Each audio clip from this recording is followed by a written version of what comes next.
This may be the last Monday under the enhanced community quarantine mandated by the national government. After almost 2 months of no public transport, the government is now preparing for the new normal. There will be new ways of doing things until the fight against the COVID-19 pandemic ends. This morning, the Senate will speak to transport officials to find out what's the plan for commuters, given that we have to follow social distancing. To tell us more about this, we now talk to Transportation Department Undersecretary Artemio Tuazon Jr. Good morning, sir. Thanks for joining us. Yusek, we've been seeing photos of what trains and jeeps will be like once public commuting resumes. Let's start with the trains. We understand that there will be social distancing markers on the seats, pero pwede pa rin ho ba na nakatayo ang mga pasahero sa loob ng tren? Morning, Ria.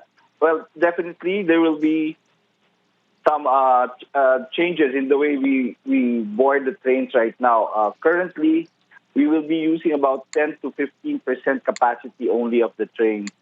So there will no more be standing in the trains of the LRT, MRT, and the PNR.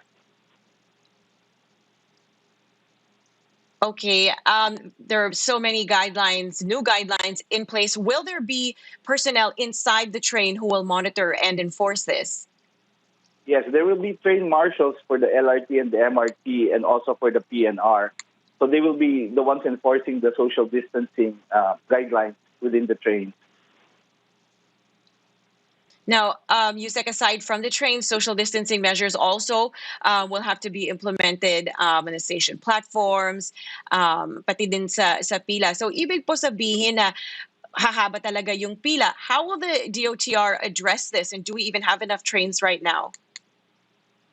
Well, as to the number of passengers that will be lining up and queuing for the train, we also have to remember that only about 30 to 40% of the total manpower of the NCR will be coming out to go to work. Work from home and other alternate work arrangements are still being implemented. So maybe the lines will not be as long. But to address the number of passengers, the volume of passengers that will be using the trains, we are looking into making the headway, the time between train trips to be shorter. So we will have more trips running, and so we can get all the passengers to their place of destination faster. Now, all of these measures and procedures that we're talking about, they will be the same for MRT, LRT 1 and 2, and the PNR? That's right. For PNR, we're looking at around maybe 20% only of the total capacity of the train that can be boarded. All right. And for the other trains, sir, earlier you said it's what percent? It's about, it ranges from about 10 to 13%, roughly about 160 passengers only per train set. Wow. All right, Yusek, fewer passengers will mean a lower profit. Is there a chance na tumaas ang pamasahe? Right now, I think the effect of the fare would be more on the road sector, the buses, the jeeps, and the other means of transportation. Right now, we do not have any fare adjustment as of this moment, but we're looking into it. We're trying to see if there's a need for one. One thing that you really have to remember is that from the time we went into the community quarantine, there has been a reduction of fuel prices already, about 9 peso reduction in fuel prices. So there might be no need for us to adjust the fare. But we're looking into it right now. All right. Well, that would be good news for commuters. Now I want to talk about ride-hailing services. Will operations of Grab, Angkas, and Joyride resume under the GCQ?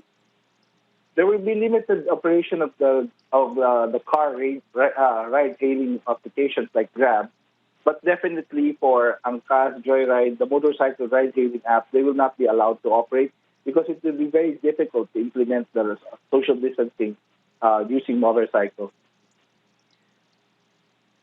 All right. What are the guidelines for operations like Grab? For Grab, the maximum passenger that you can have per car would be 3 passengers and the driver, so that would be a total of four persons inside the car, 1 in front and 2 at the back.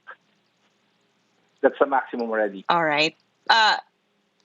Sir, what about for private vehicles? Is that the same as well? Yes, that's the same. It would be the driver one passenger in front and two passengers at the back. That's the maximum load that you can put in a car, a private car. Okay, Yusek, will old jeepneys be allowed to operate under the GCQ? Actually, the DOTR is following a hierarchy of public utility vehicles right now based on the capacity of the mode of or the kind of public utility vehicles. First off, we have the buses, which are high capacity. Next, we have the modernized jeeps, the forward-facing jeeps. It has better capacity, and also it's easier to implement the social distancing in the forward-facing seating of the modernized jeeps. And the third one, that's the only time that the regular jeeps come in, the old jeeps that we have. All right. What about when it comes to provincial buses? Yes, provincial buses will be allowed to operate, but they will be also operating on a limited capacity, and there will also be health protocols and guidelines that will be implemented in provincial buses. One of the most, I think, major change would be that the driver will be separated from the rest of the passengers with use of non-permeable materials like acetate.